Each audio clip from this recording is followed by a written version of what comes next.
All right, so we still want to keep going with trusses. When we finish trusses, we'll start talking about a midterm, probably not next week. I don't think we'll get through everything.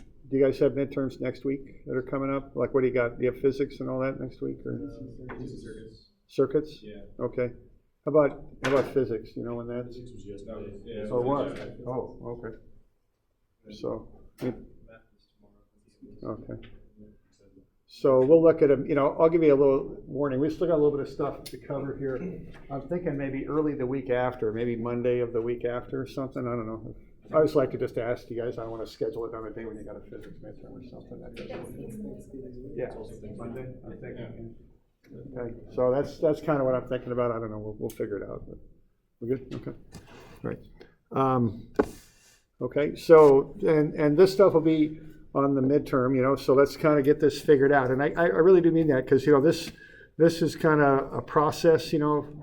I'll definitely give you something to do with trusses on the midterm. And the thing about trusses is it's not tricky, and I don't know quite how to express it, but there's a certain way to do it, learn how to do it, and apply it on the test. That's the attitude I want you to take to do well on this stuff. It's not anything that's hidden or has any extra real twist to it, right? It's a trust. There's a way you work through it, and so I just want to be sure everyone can do that. Okay. So are we good with that? I mean, I had you start this thing. Did we get to joint F? Okay. I mean, we doing all right with joint F? I've got those answers when I did joint F. Is that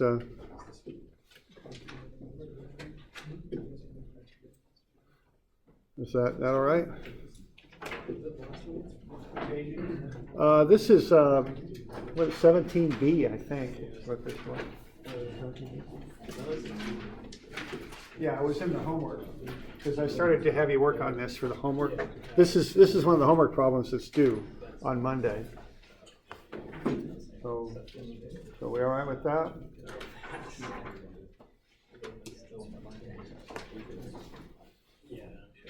So what's going on there is you find the reactions first.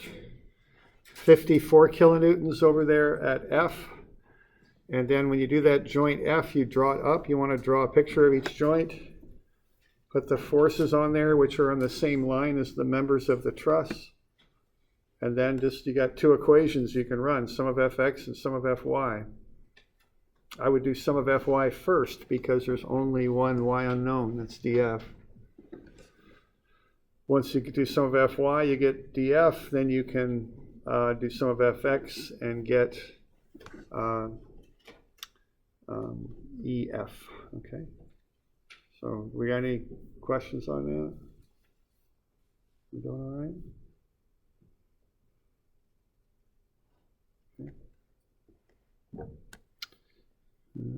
Let's see what we got. Right, so what that means when we solve that out is we get compression in the top, which pushes on the joint, and that's 64.9. And then we get tension on the bottom, and that pulls, and that's 36.0. So I've got the arrowheads on there to signify the direction those are going, like that. Okay, so everybody, why don't you draw what's happening at D and E? Get those diagrams, show those forces that we just found on, let's say, joint D. Okay, so what's that 64.9 going to do on joint D? That's kind of what I'm asking. That's one other little thing on trusses that I want to be sure everyone understands. Okay. So that DF, what does it do to D? Which way does it go?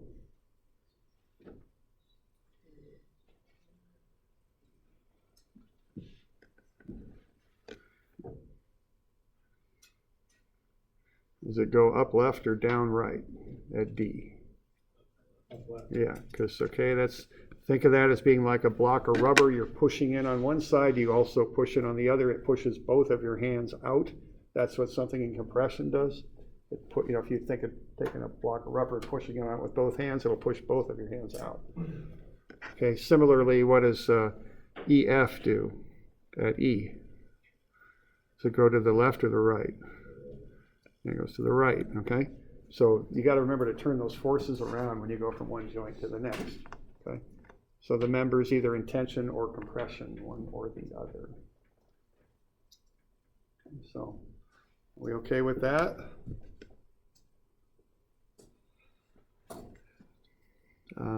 Let's see.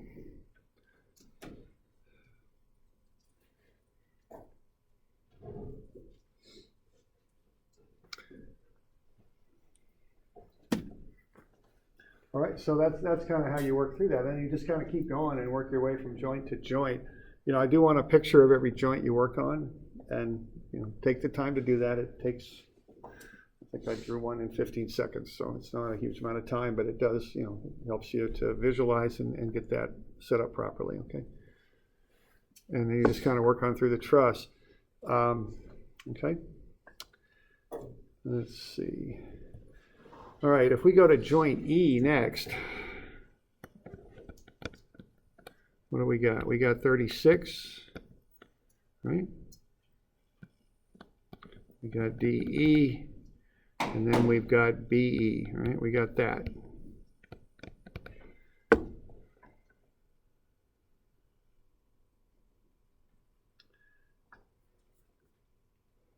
Why don't you literally take 1 minute and tell me what BE and DE are? You can do that in a minute.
So you got DE. What's DE? Yeah, it ain't much, right? 0. Okay, DE is 0. How about BE? 36. Yeah. Okay. So there's no forces in the y direction, so DE is 0. It's a 0 force member.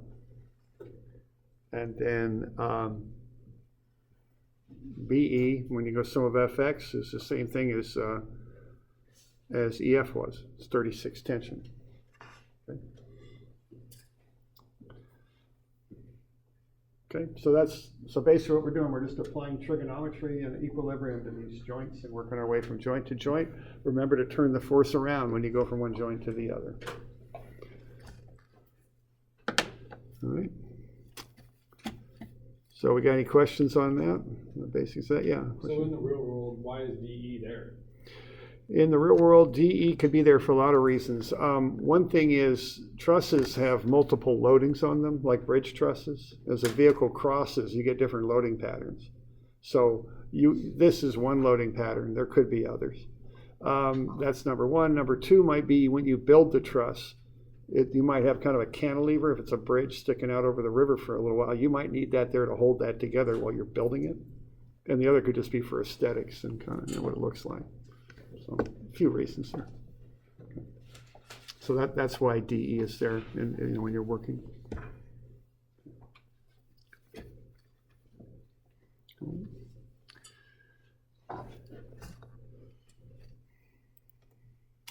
All right, let's do some more other things with trusses then. Let's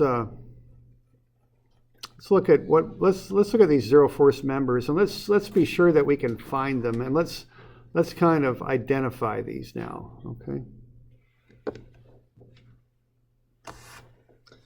So this is the next kind of page in your book, I think.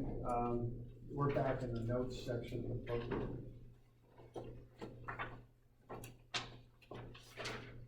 510, where we're at, so page 510.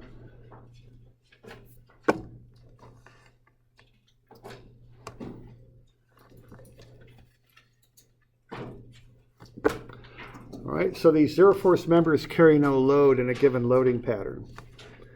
Okay, and the way you can prove out a zero force member, the way you can find it is apply those two equations to a joint and have only one member going in a particular direction. Okay, you can use either standard X and Y axes or you can use inclined axes.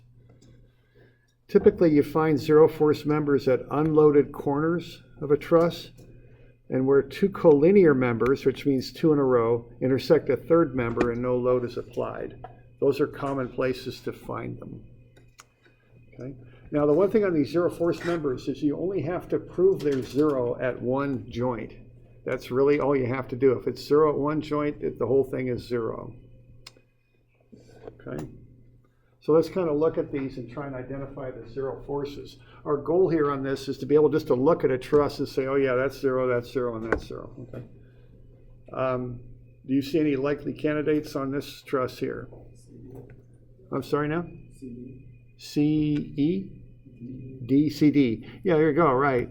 Okay, now you can prove that at D, right? If you go X and Y, you can go sum of Fy equals 0, and that equals FCD, right? I mean, bang, it's that simple.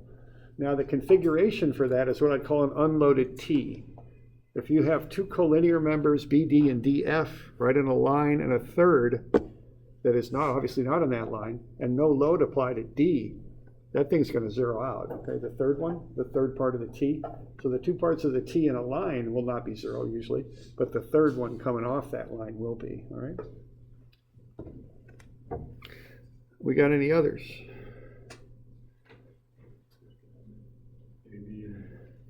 There you go. Yeah, right there. See, because you can, if you look at that corner, if you go sum of Fx equals 0, that'll be what? FAC, and sum of Fy equals 0. That will be FAB. Okay. Now again, if you looked at joint C, you wouldn't be able to tell that any of those were zeros, right? Because there's just too many things going on there to really analyze it. But when you look at joint A and when you look at joint D, that's where you see that they're zero. So if you just focus on a particular joint, you can prove that some of these are zero. Okay. Questions on that? Yeah. So with joint B, is there not a force like coming up? Because I forgot what it's called, but I don't know, 3 by diagrams is a force coming up at B. Yes. Yeah, absolutely. There's a force there. You know, I look at this loading. We've got a force here. That force is going to be picked up by that. Okay. And that's kind of, and we can kind of go through all the nuances of that, but the kind of the easy way for me to explain it is don't worry about joint B. If you can prove at joint A, you're good. All right. Now, another way I think about these is if these trusses have kind of loose joints, which most things do, they don't have perfectly tight joints. If that were just a truss that was, 5 feet high, you could walk up to it, grab A and kind of shake it, and that thing would rattle a little bit, wouldn't it? There's nothing locking those two members down, no push, no load they're absorbing. Right? So that's another way to kind of think about this. They're zero because they're not serving any real purpose. They're not supporting anything over there. Now you might say, well, what's going on at C? Well, what's going on at C is that's probably pushing up would be my guess. My guess is what's going on at C is something like that. Okay, I mean, AC is not part of supporting that load, and it's not part of supporting the X component of the load either. It's being supported by other members. Okay, so that might be what's going on at joint C. Okay. And again, kind of in a more real world sort of fashion, what's happening here is this load is being transmitted through the truss. You kind of think of the truss as like just a network of forces. The force kind of flows through those members, kind of like a fluid flows, it's kind of like that. So that load's coming down. Well, it kind of pushes down like that, doesn't it? And then it'll probably push down like that, this original load P. Well, what's going to happen here is, see, that's on a solid support. once you start pushing down, joint B can't go anywhere because of that reaction, okay? Because there's a roller under there with a solid support underneath it. Now, if you start pushing this down, CD will start to move down also, but there's no solid support under there. What there is a series of linkages. And again, if you think of them as having kind of loose joints in them, not really perfectly tight, but having a little bit of play in them, that'll start to bow down a little bit when you apply that load. This is kind of more real world thinking. But it's not going to be able to bow down very far because B can't go anywhere. That load's going to get picked up at B, not at C, okay? That's what's going to happen in a more realistic way of thinking about it, okay? So that's what's going on there. This D can move down, but B can't, so B picks up the load, D doesn't. B moves down a little bit, and by that time, B's got all the load. It's picked it all up. So it really doesn't matter, what's going on there at D anymore. Okay. All right? So the way to find these, again, is to restrict your analysis to one joint. So what I'm looking at there is joint A and joint D, and that's how I'm determining those are zeros. Okay.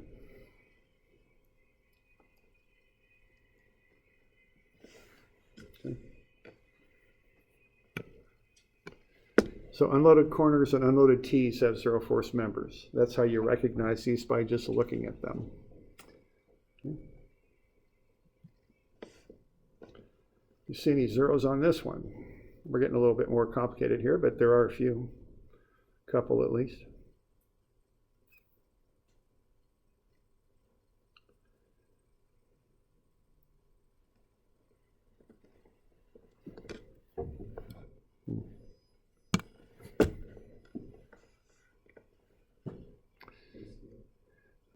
DC, CB, I'm sorry, I can't hear. Every time I hear different letters. CD. Okay, now CD is too crowded there. At C, there's 1, 2, 3, 4 unknowns, so I can't make any conclusions at C, nor can I at D, because again, there's 4 unknowns. There's too many. Yeah. AC? No, again, at AC, I wouldn't think so, because this load here is going to work its way down through, and that's going to end up pushing here, and down is probably, eventually what it's going to do. So if AB is going that way, AC is going to have to react by coming back this way to hold equilibrium. Okay. I'll help you here a little bit. Can you see one now? DF? There we go. Yeah, we're getting, I think BC is, yeah. There's an angle here, but it doesn't matter. See, if I go sum of Fy prime, set it equal to 0, all it's going to be is sine of whatever that angle is, which is just a coefficient. It's just a number times FBC. So what that means is FBC is 0. Okay? The angle doesn't matter. It's just a sine of an angle is just a number. So if 0 is whatever 0.8 times FBC, FBC is 0, right? Okay. So that one's 0. Another weird one here too, which this one I'm a little dubious of in the real world, but we do count it when we're doing our problems here in kind of the theory world of statics class. If you look at this, if you go sum of Fx on that other axis system, you're going to have sine of phi times Fe, or FDE there, okay? So FDE will be 0 also. That's a little bit, in the real world, I don't think we're going to see that quite as much, because what this depends on is EF being perfectly in line with that load. So it just supports it without any assistance from DE. In reality, I don't think you'd quite see that occur, but that's the assumption we make in this theoretical class, okay? So DE would also be 0 on that one, okay?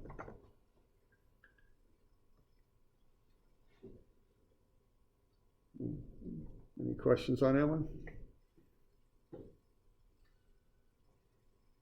Okay.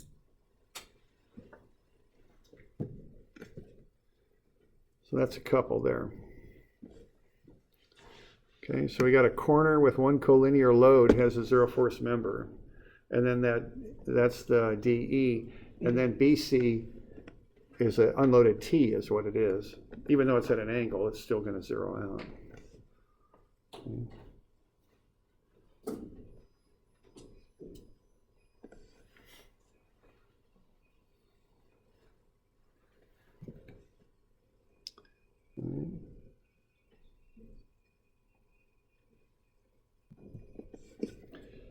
What about this one? Do you see zeros in here? There's a few of them in this one. Yeah, it's a zero, right?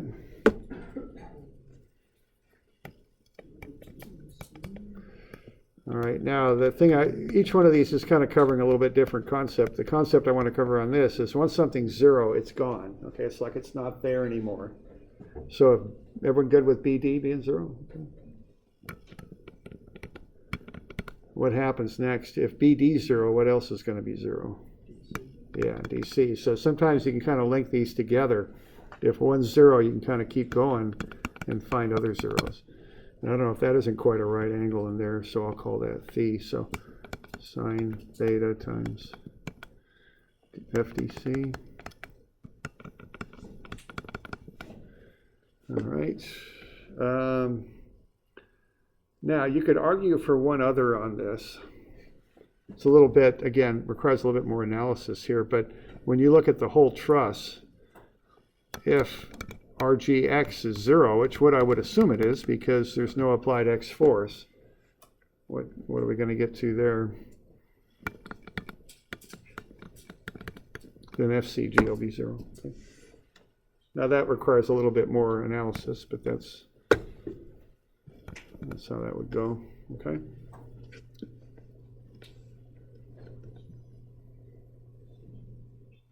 So we start there. Once we got that, we go up. Okay, so once a member is found to be zero, the truss can be reanalyzed as though that one that you found at zero is not even there. Okay.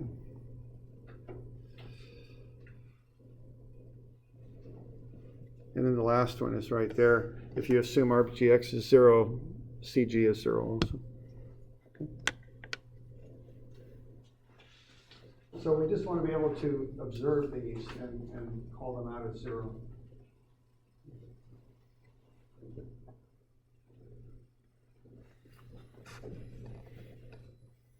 So we all right with that? Any questions? What is RGX?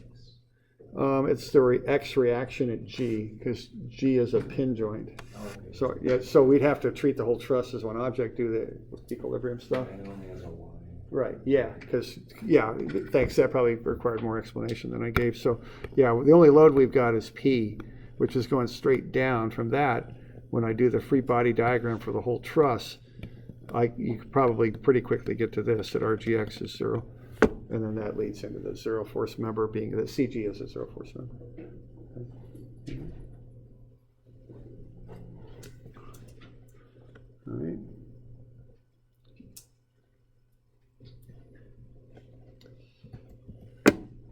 So that's zero force members. So far we've done the method of joints, which is the standard way to analyze a truss. And we just looked at identifying these zero force members. There's another little thing we need to cover here, which is another way to analyze a truss. Now this method is used to go inside a truss and find the forces in a couple of members. It's called the method of sections. Okay. So the idea behind method of sections is that if the truss itself is in equilibrium, which generally they are, any piece of the truss is also in equilibrium. So you can cut a piece of the truss out and analyze it for equilibrium. You can cut out any piece you want. Now, what we have been doing so far is cutting out an individual joint and analyzing it for equilibrium. That's kind of where we started, and that's called the method of joints. Okay. So, in that first example we did, well, here I'm cutting joint E out is what I'm doing. If I know the whole truss is in equilibrium, joint E is in equilibrium. Okay, but you can cut out more than just a joint. You can cut out as big a piece as you want, and you can use this then to go inside of a truss and solve for a couple members if you wish to do that. Okay. The first thing you always want to do on this stuff, though, is find the reactions, okay, before you take any sections. The other thing about this, so that's one thing you want to remember to do, and that's bolded for that reason. The other thing is you cannot cut through a joint, because when you do that, you kind of create an ambiguous type of situation, okay? So that probably deserves a little note here. You can't cut through a joint, because you can't really assign loads to one side of the joint or the other.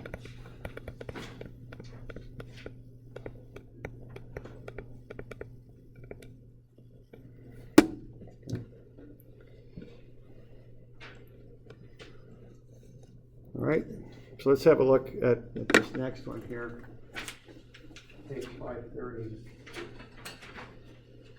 Okay, so let's find the forces FD, FE, and EH in this truss. So we want these forces. Okay, so the first thing you want to do is find the reactions. So there I'm finding the reactions. I take the moment about K, I find RBY, so it's 6,400. I sum forces in the Y and find the reaction at K at 7,600. And then if I go sum of Fx, RBX is just 0. So I start with that. Okay. So I treat the truss as one whole object and I find the reactions on it. Okay, the next thing I do is I look at what I want to find out. I want to find out the forces in DF, EF, and EH. So one way I could do that would be to make a cut through those members. To find the force in a member, you cut through it. So think of taking a saw and cutting down through the truss like that. You then take one whole side of the truss or the other. So let's take the left-hand side.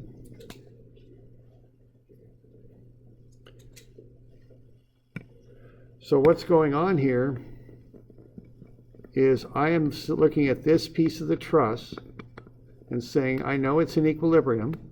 I know what this reaction is. It's 6,400. What's going on here is these pieces of the truss then, these members are pulling or pushing on it to hold that piece of the truss in equilibrium. So anything you cut through becomes a force. Because it's through a two-force member, you know the direction of the force, and the combination of those three forces acting on that left-hand panel of the truss are holding it in equilibrium. So once you've done that, you get to that sketch like what I've got down below.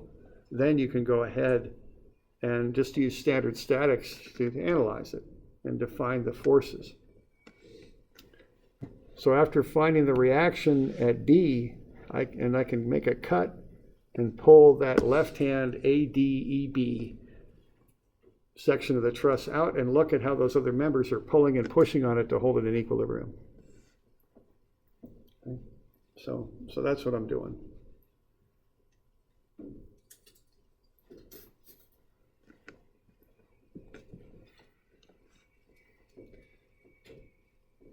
So we got any questions on that? Okay.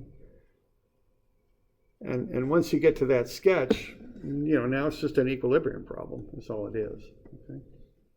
So I often kind of shade in the part that isn't cut through, because the only thing where the internal members become external forces are the members that when you cut through them. Okay? So FDF is a force now. EF is a force now. EH is a force now because I've cut through them. They're what's holding that ADEB in equilibrium now. Okay?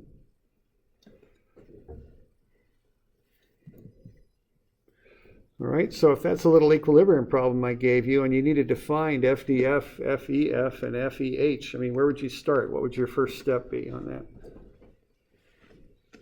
If you want to find those three forces there.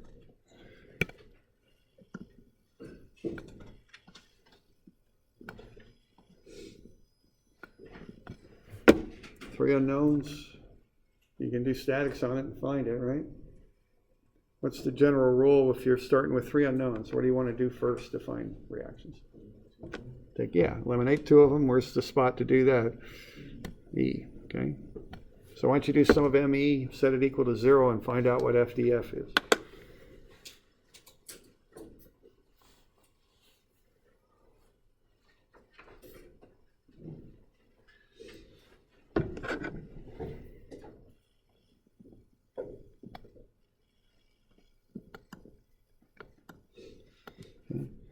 So once you get the thing set up, it's just an equilibrium problem. That's all it is.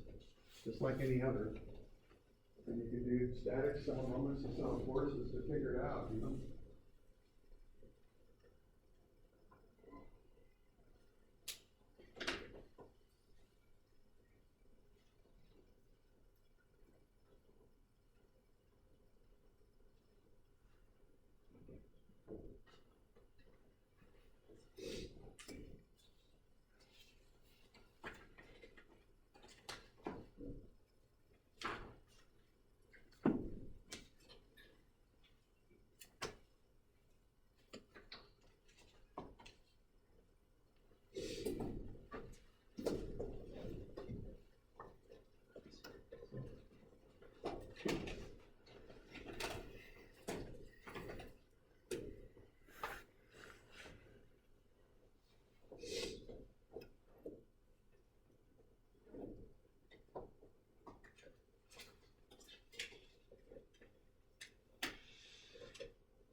Or did did I miss something there? Oh, well, I started that off a little differently, didn't I?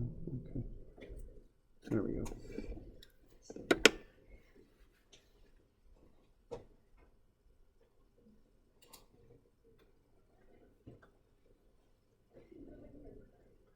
Okay.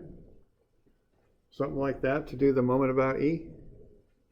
When I set these notes up, I did a little different order on the equations, so we don't know that 500 yet, but it doesn't matter because we're doing moments about E anyway, so it doesn't matter. You okay with that? Negative 3200? And negative, because we assumed to the right, we assumed it was pulling, we assumed tension, that's what I assumed. We got a negative answer, so it's not pulling, it's pushing. It's not tension, it's compression. Okay. All right. So now I know that that one's 3200 compression. Okay. Oops, wrong direction. There we go. All right, so now we know that this one is doing that. It's 3200. You could also go sum of Fy on this one. And you could solve then for FEF, right? So 6,400 up on the left there at B, 6,000 down, plus FEF times the sine of that angle. That angle's got a slope of 4 to 3, which is 53.13 degrees. So FEF, when you work through the calculations there, comes out again to be a negative number. Typically, I assume that everything's in tension. I just do that because that's how I was taught to do it by a professor that was pretty smart, so I just went with it. You don't have to do it that way, though, but that's what I assume. I just assume everything in tension. It just makes it kind of simple. Okay? So I assume that's pulling up. It's actually going the other direction, and that's 500 compression now, okay?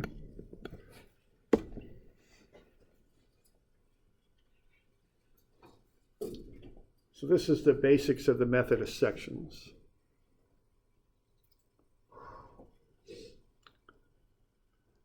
Questions on that so far? See, what we did there, we're bypassing that panel on the left, which actually is going to be pretty hard to work through and almost impossible with an X brace like that in there, because you got 3 unknowns at B. You're not going to be able to do method of joints through that. So we're just skipping that and going into that middle panel, and we're treating the whole panel there, A, B, A, D, E, B, as one object, and then the D, F, E, F, and E, H, or we're considering those to be forces acting on it to hold it in equilibrium, is what we're doing. Because if that whole truss is in equilibrium, any piece of it is in equilibrium. Okay. Okay. Last little bit there, I just go sum of fx to finish it off, the last one. Okay. So this can be a handy way to go inside a truss and solve for some stuff.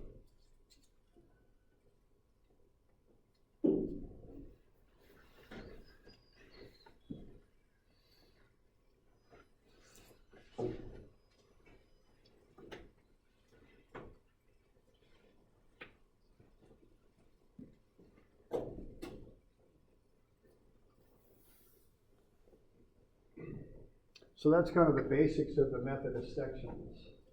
Now there's variations on this. You know, there's always variations on things, right? So we'll look at a couple here that are worth analyzing. Are we all good on this one? There's some fx to finish it up.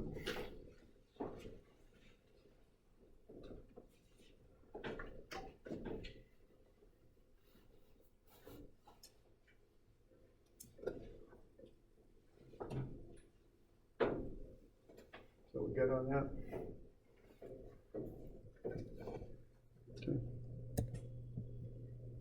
Okay, the next one here, we've got a truss that kind of hangs down between 2 supports there. We want to find the force in BC, which is this one here. Now, there's different ways to do this.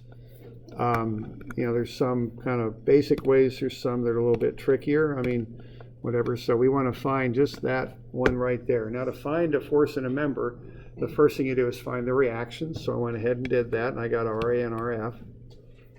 You know, you probably don't want to start in on this without finding reactions first, so I went ahead and did that.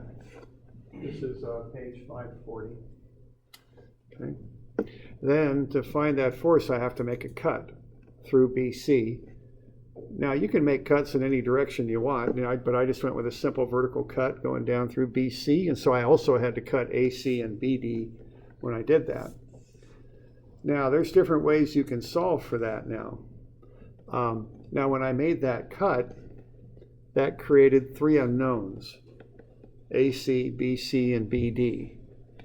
Now, just as we did earlier, I could come up with some kind of intermediate way to get through that. I could maybe take a moment about C, find BD, and then once I knew BD, I could go sum of FY and find BC. I could do it that way, okay? That's one way to do it, a 2-step process. So step 1 would be to take a moment about C and find FBD, and step 2 then would be to do a sum of FY. Let's see. How many methods do I have?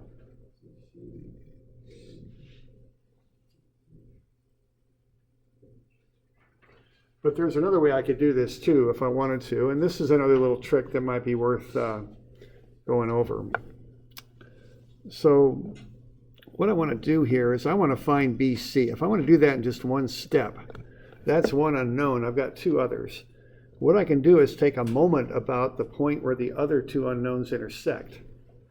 Now that point I'm calling H. That's where BD and AC intersect. Now H isn't even on the truss, but that's okay. You can take moments about any point you want when you analyze something. So if you can figure out where point H is, you can take moments about it. AC will not create a moment about H, nor will BD. When you do that, then you can find the force in BC. Okay? So you can do it this way if you like. Okay? So what you need to do then, we've got a horizontal at AC. We've got an angled piece at BD. Now its slope, when you look at it, is it's got a negative slope of 0.2 to 0.6. And you can see that on the dimensions on the sketch up above. It's going down 0.2 over a run of 0.6. Okay, and that's apparent right here. So there's the 0.6 and there's the 0.2. That's the slope of BD right there, okay?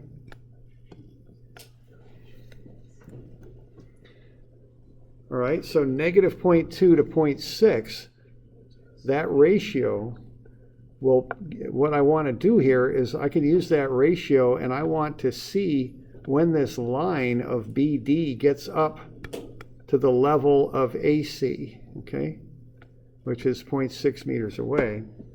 So what I can do is just set up a ratio. The negative 0.2 to the 0.6, which is the slope of BD, should equal the actual change in vertical that I want here, which is 0.6 over the unknown x. So I can set that ratio up and solve it for x. Okay, so when I do that, I can cross multiply. I'll get negative 0.36 is negative 0.2x. Okay, so x then will be 1.8. So that's this dimension right here, it's 1.8. So that point H is 1.8 horizontally from B. That's where it's located. Okay. So once I get that figured out, now I can go ahead and just run a moment about that point H. Now this is a little bit fancy, but it's, you know, it's a nice little trick to know about when you're doing statics. You don't have to take moments about a point on the object. You can take moments about any points you want. So if I'm taking it about point H, and I know this dimension is 1.8, that's the dimension from H to B horizontally. What do I got? I got the reaction of 6750 times 1.8 minus 0.6, so that's 1.2. That's positive, because that would go counterclockwise. We'll have minus 8,000 times 1.8.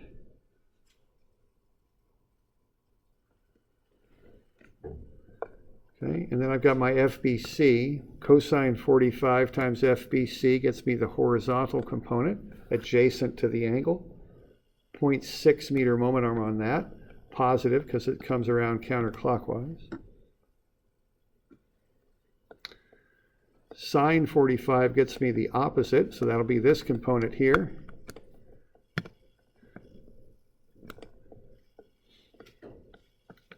And the moment arm on that will be 1.8. That's coming around counterclockwise also, so that's a positive. So I can get BC in one equation right there. It's 3712 tension. Now you don't have to do it this way. I mean, you could work through that cut differently. You could do a sum of moments about whatever we were talking about there, about point C and get FBD, and then once we had it, we could go sum of FY and get FBC. That'd be 2 steps. But if you want to do it in 1 step, you can do it that way. Okay. Just a little trick to know about. That can be handy sometimes. Okay with that? We just had to project out and find that point H.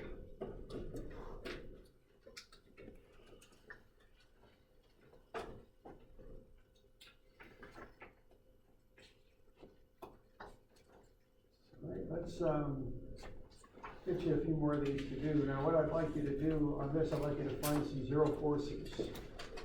So all you need to do on this one is pull a page out of your book. And the page is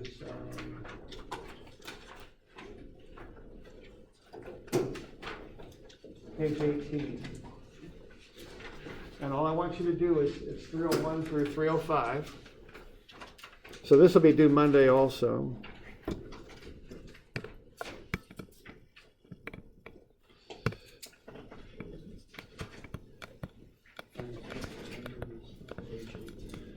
Is that 15, 16? Is that the 18th, I think? Yeah. Okay, so 301 through 305. Now all you got to do is just pull out, use page 18.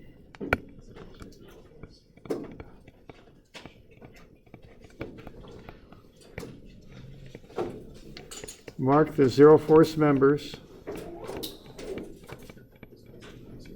with a 0. That's all you got to do.